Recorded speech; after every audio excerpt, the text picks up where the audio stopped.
For over 40 years, each of our last three popes has called for a new evangelization. One aspect of this new evangelization is the need to inspire everyone who calls themselves a Christian to really live their faith and live it in a way that has an effect on every part of their life. The new evangelization calls us to see the connection between coming to Mass and making a difference in the real world, in truly living our faith. Popes John Paul II and Benedict XVI gave us the theological foundation for this new evangelization in brilliant terms, rooting it in the dignity of the human person.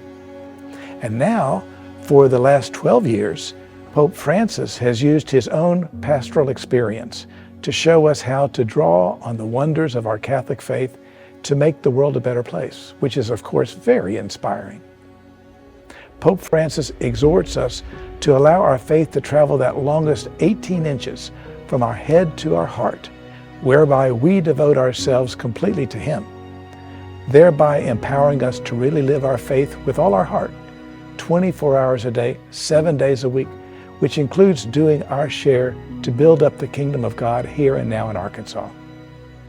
If we're not aligned with the kingdom of God now, in the way we live our life now, how do we expect to share in the life of the kingdom of God in the world to come?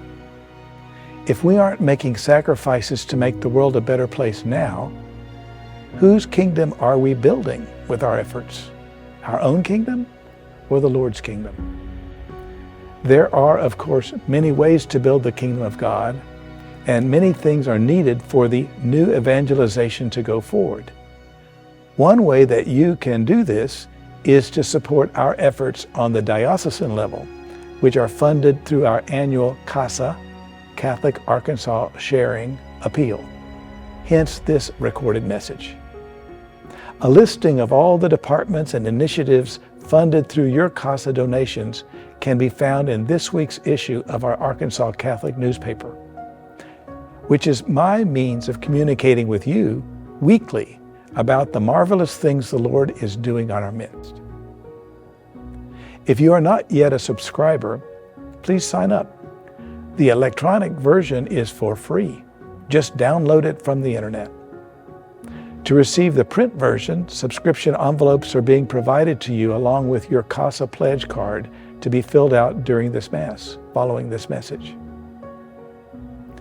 The lion's share of the money you donate to CASA helps to fund our diocesan offices and partially funds, among other things, the education of our 22 seminarians and the efforts of Catholic Charities. Our diocesan guideline for your 10% tithe to the Lord before taxes is 5% to your parish, 4% to other charities or more to your parish, and 1% to this CASA appeal. Today we celebrate the presentation of the Lord.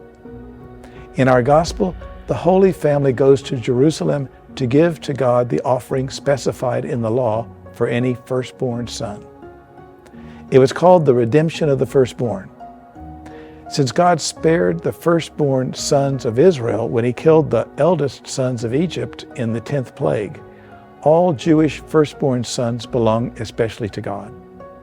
But notice, when Mary and Joseph do this, a devout man named Simeon declares that through this baby, God will redeem us, all of us, not just the firstborn. Now, the Lord wants to use us to help redeem others in the new evangelization in which we give witness to the Lord in every facet of our lives, 24/7. Thank you for your generosity in the past to CASA, and thanks in advance for an even more generous response this year.